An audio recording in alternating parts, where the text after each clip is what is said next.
Ron Rivera briefly touched on briefly touched on his emotions about returning to Carolina on Sunday. As we all know to this point, for those who are following the NFL, if you are following the NFL and not just Washington, Cam Newton is back in Carolina. Cam Newton is back in Carolina. He is planning, or they are getting him ready to start against the Washington football team in Week 11, and he's taking all of the reps. Uh, Ron Rivera, as we know, spent all of his coaching career prior to Washington, head coaching career in Carolina, man. So this is a big day from Ron's perspective, but now it's even bigger, Dre, with Cam and Ron coming back, but also playing head to head against each other, man. There's a lot stemming. It's a huge storyline, to be honest with you, in terms of from our perspective, our community, understanding that we've been in quarterback flux this summer and when Ryan Fitzpatrick went down. Ron Rivera said, I'm going to be honest with you. I'm not going to address this until Wednesday. I appreciate the question, but the whole process is like you said. Let's go ahead and enjoy this one. Let's focus in on them. And then Wednesday, when I obviously got to address the questions, I will, but I appreciate the thought. Nothing there per se, but for us to get ahead of it, how big of a game do you think this is in Ron's head going up against his former team? Well, I think it's big because, like I said, they lost last year to his former team, and I think regardless of what Ron or anyone else may say about situations like this, you want to beat your former team. I mean, that's it's a personal thing. Like I want to show them what they fired. I want to show them why it was a bad decision to fire me. You don't want to go in there and lay an egg, because then you're going to kind of validate why you got fired in a sense. So you want to go in there, you want to get your team ready, and you hope your team wants to fight for you in that game. But I mean, as you noted, this isn't only a kind of, I guess, a prove it game for Ron Rivera. This is a big time proven game for Cam Newton. I mean, not only because this will be his first start of the year when other teams wouldn't pick him up, but because he's probably looking at the coaching staff that he played for his whole career, not even sniff his direction in the last couple of years while he was a free agent. So you got to Not think even a this is call. huge. Yeah, that's what I'm saying. You got to think this game is huge for Cam Newton. So you got this game is huge for two people on two sides here, and so you want to see if who's going to come out. Cam's going to come out. He's going to have, he's got that target. You are his target right now, that he wants to destroy you. For a number of reasons, not just because of, the reason we mentioned about him playing against his former coaching staff. But like I said, he wants to prove the world wrong right now. And then you have Ron Rivera, Ron Rivera is trying to prove that this team can rally behind him. This team is fighting for him. And this team is getting better, as he's kind of suggested in the media the last couple of weeks. So you want this. I think this is a huge game for Ron and the team. Like, I want to see this team go out and win this game. Like, I mean, this is a winnable game. I mean, I feel like you beat Tampa Bay, you can beat Carolina for sure. But that's not always been the case with Washington. We always see letdowns. We always see them play, whatever. But again, this is a huge game for Ron. This is a huge game for the team. And I think this game right here would kind of tell you how the rest of this season is going to go. Dre, this is a pizza and liquor type of game for me, bro. I may fuck around. Look, I need to be in front and center. I may not even turn the red zone. I may not even turn the red zone. Like, check my bets, what I'm saying, on my phone. I lied. I can't do it. I'm slicing it. I'm gonna be on red zone. But my point is, I gotta be. I think this is gonna be it's gonna be a really entertaining game. And I know, like, for us, given where we are in our season, we're at a crossroads because today's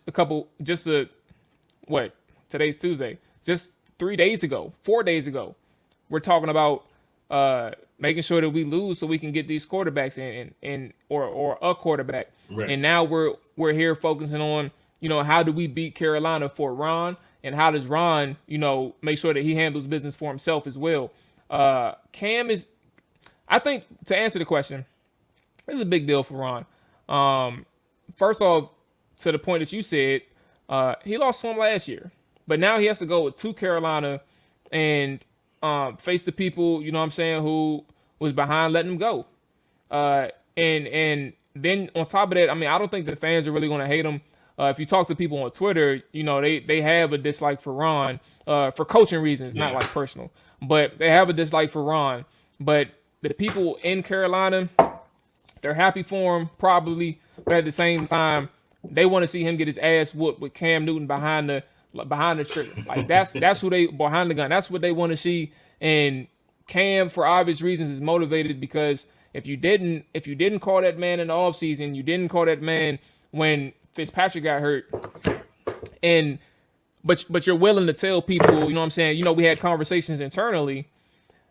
I if Cam heard that, he would have called bullshit on that too. Like it is if it ain't really nothing serious if you ain't really, you know what I'm saying, reaching out to the person that you coached for 10 years. So I don't know uh where it's gonna take Washington this game or this win if they do end up winning. But I think that this is a big moment for Carolina and Washington, given that Carolina just came off a huge upset win, a blowout win, and then Washington just handled business against Tampa Bay, the reigning Super Bowl champions. I'm interested. I've already been looking at the line to see how this game is being played out in the public. I'm not going to pull the trigger just yet, but it's something that I'm definitely locked in on this weekend. And if there's one game that I'm truly invested in with this team moving forward, it's this immediate next game.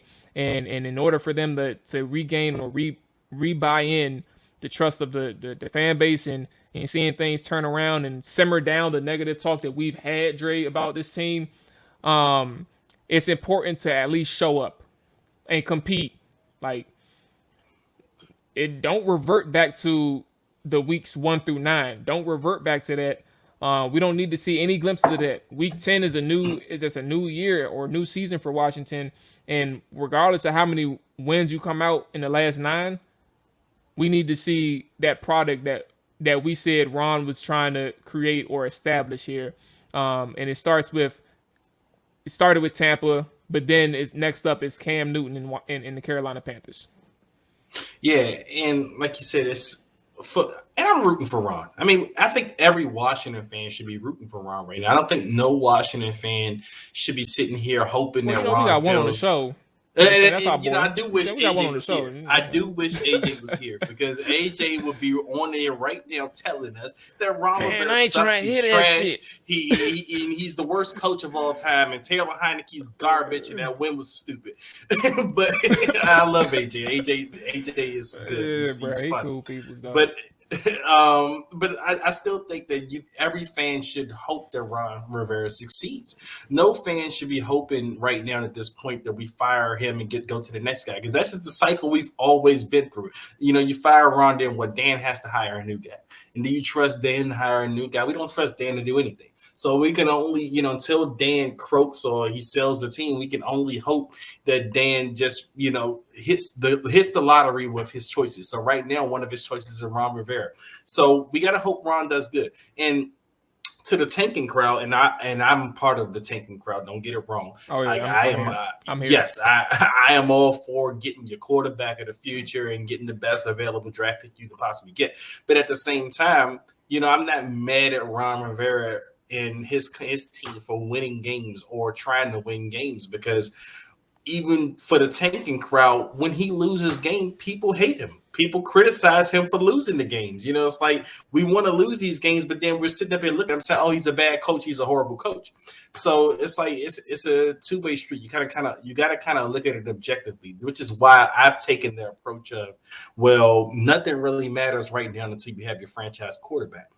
So you got to kind of give Ron and them that leeway. Like even Jay Gruden, he may not have been a great coach, but Jay Gruden has had a couple of opportunities to groom a quote unquote franchise quarterback. I mean, he inherited Robert Griffin, who at the time, the team still looked at as a franchise quarterback. Then he had Kirk Cousins, who was getting franchise quarterback money. And then they drafted Dwayne Haskins in his tenure. And you got to kind of look at Ron, who is in charge of player personnel. So I get that. He's in charge of player personnel. Dwayne, and that set the franchise back a couple. That draft pick right there God set the damn it, franchise Dan. back. If y'all have any questions about what Dan is capable of, look at his latest move, and that was goddamn Dwayne Haskins. Dwayne Haskins was a poison to this franchise, and it's not Dwayne Haskins' fault that he was a poison to the franchise. It was the real reason Dan Snyder at the top for picking this guy and forcing this guy on 2 coaching staffs. So when Ron Rivera comes in, he has to kind of pretend like Dwayne Haskins is a franchise quarterback, and he can't go out and pursue other options at that point. So you got to go back to year 1 of Ron Rivera's era and say he pretty much had his hands behind his back, and he had no choice but to go with Dwayne Haskins, and they couldn't pursue better options. Like there was no better options on the table because they had to pretend that Dwayne Haskins was the option. So once they found out Dwayne Haskins wasn't the option, now you have year 2. So year 2 is of the Ron Rivera era is the first year he has to really look for a franchise quarterback. And by all news reports and everything we've heard, Matt Stafford is the number 1 guy on the list, which would have been a great option. I mean, the Rams went after him, and the Rams, I mean, they're having a pretty good season. I mean, they got spanked the last couple of weeks, but that's okay. Yeah. Like, I mean, they still got a quarterback. Like Matt Stafford, he's a damn good quarterback that a lot of teams. We wish we had Matt Stafford right now, but we didn't get Matt Stafford. We didn't get Matt Stafford. I mean, for various reasons why we didn't get Matt Stafford. And then some fans say they could have traded up and got a quarterback and all of that, which, you know, I'm not mad at that. They could have traded up to get a quarterback. You know, I mean, do what you got to do. And that's what I think will end up happening this year, which is why I'm not too upset about, you know, if they win games, you know, because I do think that at this point they will be desperate enough to trade up and move up for a quarterback if they have to move up for a quarterback, you know, and they may not have to do that in this draft. Who knows? But either way, I think I'm rooting for Ron, and wins won't make me upset. I think wins are a good thing at this point because it's showing that the team will fight for them. And then wins are a sign of progression. They're a sign of progression. If you're winning, you're probably winning because players are getting better on your team. Like guys are buying in on your team. You know, young guys with potential that we always talk about, they're starting to finally realize potential, and they're starting to play up to this potential, and they're impactful in these winning games. So I will, you know, at this point, I want to see how this team competes, and it starts with this Carolina game. I want to see if Ron, you know, has this team really fighting for him, or if last week was just a fluke. That's why we say this game is so big, because we get to find out if last week was a fluke. That's actually a good point. Yeah, they're going to get better going forward. Yes, that's the test. This is the test. Mm-hmm. All right, hey man, I'm with you, bro. I'm with you, Ron. You got our attention. Look, we here. We locked back in, and thankfully it's a matchup that many can't resist.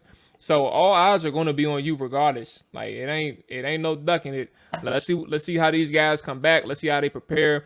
Let's see how you get these guys ready. We'll see everything on all fronts. It's still coming Sunday, and all that. So what's going on, y'all? This is Jamal, and this is just your reminder that you can catch each and every live stream episode of the Trap or Die podcast Tuesday through Thursday at 7 p.m. Eastern live on my Twitch channel. The link is in the description. And if you miss any episodes, you can catch the video on demand on my Twitch channel that takes you to each and every episode that you may have missed. With that being said, make sure you like, subscribe to my YouTube channel, where we post clips of the show, clips of interviews, interesting conversations, game analysis, film breakdowns, but also where we live stream our instant game analysis from each and every Washington football game immediately after the game is over. With that being said, I'm out of here. Y'all be safe, and I'll catch you next time. Hold hard in the trenches. Ask a nigga what he benching. Triple digits, nigga. Don't forget to mention. Hold hard in the trenches. Ask a nigga.